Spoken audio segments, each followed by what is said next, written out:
Efesus 4 ayat 1 sampai dengan ayat yang ke-7.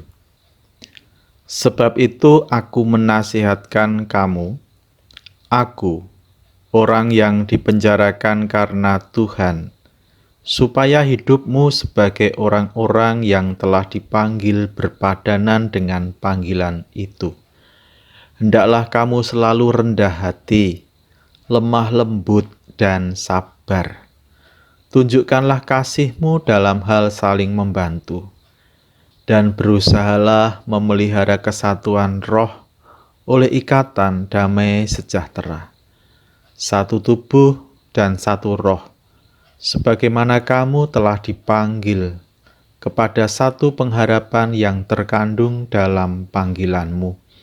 Satu Tuhan, satu iman, satu baptisan, satu Allah dan Bapa dari semua, Allah yang di atas semua, dan oleh semua, dan di dalam semua. Tetapi kepada kita masing-masing telah dianugerahkan kasih karunia menurut ukuran pemberian Kristus. Demikianlah sabda Tuhan. Saudara-saudara, manusia adalah makhluk sosial, yang artinya bahwa disadari atau tidak, hidupnya pasti terkait atau tidak dapat dilepaskan dari keberadaan orang lain di sekitarnya. Tidak ada orang di dunia ini yang mampu hidup sendirian dan tidak terhubung dengan keberadaan orang lain. Orang lain yang pertama dikenalnya adalah seorang ibu yang melahirkannya. Insting yang dimiliki saat manusia lahir mendorong otaknya untuk bergerak mencari susu ibu. Dan dalam kehangatan asuh seorang ibu, itulah anak manusia bertumbuh menjadi pribadi yang kemudian dapat mengenal orang-orang di sekitarnya. Seperti kemudian mengenal ayahnya, mengenal kakak-kakaknya, kakek neneknya, dan lebih luas lagi nanti dapat mengenal orang-orang di luar dari anggota keluarga inti yang kemudian disebut masyarakat. Selain mengenal keluarganya, ia kemudian mengenal dan mendapatkan komunitas yang lebih luas seiring bertambahnya usia dan pergaulan. Jika ia adalah penganut Kristen, maka secara otomatis dirinya terhisap dalam komunitas yang disebut gereja atau jemaat. Peristiwa baptis anak menjadi momentum pertama kali anak menjadi anggota gereja yang memiliki hak untuk menerima kehangatan cinta kasih dari seluruh anggota komunitas gereja. Ia bertumbuh dan berkembang. Selain dibesarkan oleh kedua orang tuanya, ia juga bertumbuh dalam asuhan gereja dan masyarakat sekitar. Ketika orang tua, gereja, dan masyarakat mampu menjadi pengasuh yang baik, maka anak-anak tentunya akan bertumbuh menjadi pribadi yang bisa diharapkan. Namun jika salah satu dari pengasuh itu tidak menjadi contoh yang baik atau mengabaikan kewajibannya, maka dibutuhkan keseriusan dari yang lain untuk menolong si anak agar menjadi pribadi yang baik di muka bumi ini dan bukan sebaliknya, menjadi pribadi yang rusak dan tidak bermartabat. Untuk itulah Rasul Paulus mendorong gereja agar menjadi sebuah komunitas yang baik. Ia memberikan nasihat kepada gereja atau jemaat di Efesus agar mereka hidup dalam kerendahan hati, lemah lembut, dan sabar. Nasihat Rasul Paulus ini tentu merupakan nasihat yang baik, sebab yang namanya hidup bersama itu tidaklah mudah. Perbedaan karakter dan sikap antara yang satu dengan yang lain harus dikelola dengan baik. Bahkan dalam satu gereja yang disebut satu tubuh Kristus pun bisa terdapat banyak perbedaan cara pandang satu dengan yang lain yang jika tidak dikelola dengan baik bisa memunculkan perselisihan. Untuk itulah dibutuhkan sikap hidup bersama yang mengacu kepada 3 hal tersebut di atas, yaitu rendah hati, lemah lembut, dan sabar. Bagaimana cara menerapkan nasihat Rasul Paulus tersebut? Menerapkan nasihat Rasul Paulus tersebut tentunya dimulai dari yang namanya keluarga. Keluarga sebagai komunitas terkecil di mana setiap anggota dalam satu tubuh, dalam satu rumah mempraktekkan hidup bersama. Hidup mulai dari tidur bersama, makan bersama, bermain bersama, dan melakukan aktivitas bersama di dalam rumah yang sama.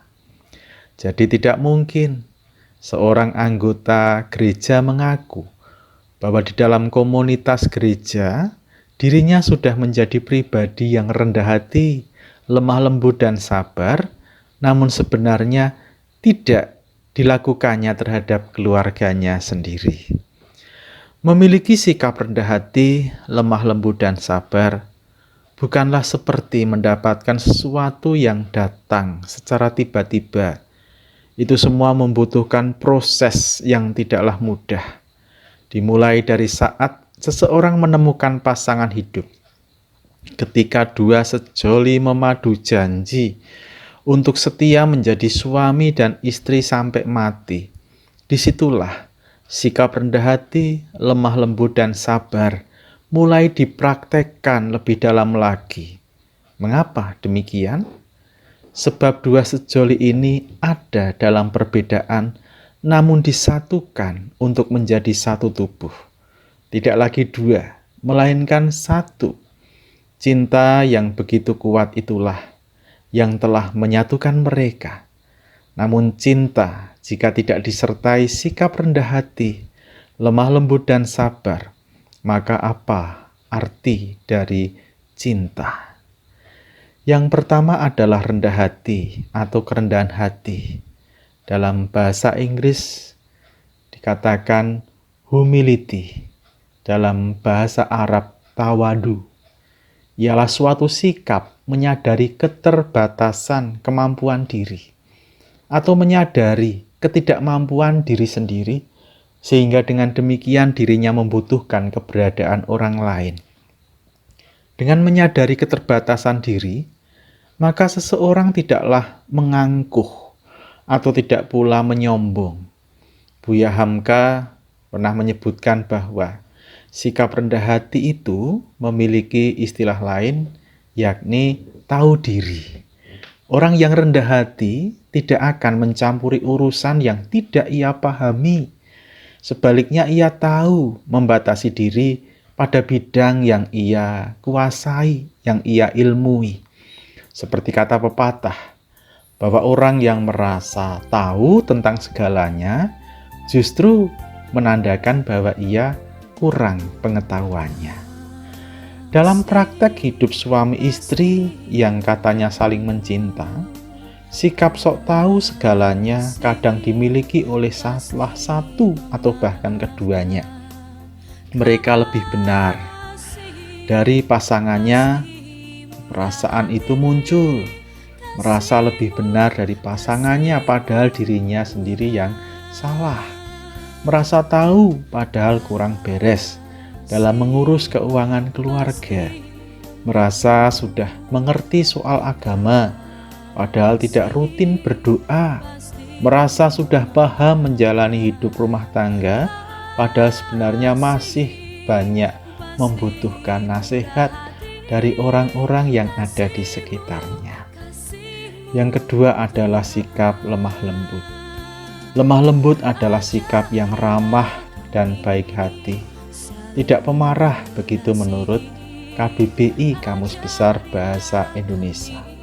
Seseorang yang memiliki sikap lemah lembut, ia tidak berkata kasar kepada istri atau suaminya. Setiap persoalan dihadapi dengan tenang dan penuh kehati-hatian. Ia berusaha tidak menyakiti hati orang lain, terlebih pasangan hidup yang ia cintai.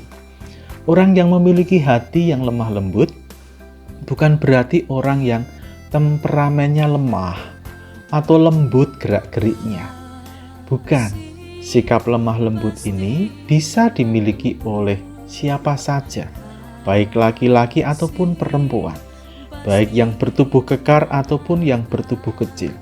Lemah lembut ini adalah sikap positif untuk membangun kehidupan bersama yang seharusnya tumbuh dan berkembang mulai dari lingkungan keluarga. Yang ketiga, yang terakhir adalah nasihat dari Rasul Paulus untuk dikembangkan ialah sabar. Sabar ini berarti tahan menghadapi cobaan, tidak mudah terpancing emosi, tidak lekas putus asa, tidak lekas patah semangat. Sabar berarti juga bisa menerima keadaan yang sedang menimpanya. Sabar juga berarti tenang, tidak tergesa-gesa, tidak terburu nafsu. Sikap sabar ini ditandaskan oleh Rasul Paulus mengingat cobaan silih berganti dihadapi manusia. Biasanya orang yang sabar menghadapi cobaan dan permasalahan dalam keluarga, ia juga sabar dalam menghadapi cobaan di tengah kehidupan komunitas yang lebih luas lagi, misalnya di gereja dan masyarakat. Untuk itu latihan hidup sabar harus dimulai dari keluarga. Misalnya tidak mudah terpancing emosi saat ada persoalan keluarga, tidak patah semangat jika pekerjaan kurang berhasil, tidak lekas putus asa ketika ditemukan kekurangan dalam pasangan hidup. Mari kita wujudkan kehidupan yang berbahagia dan sejahtera. Kita memulainya dari keluarga kita masing-masing. Tidak ada kata terlambat, karena sejatinya kita semua sedang dalam proses. Kiranya Tuhan memberkati. Amin.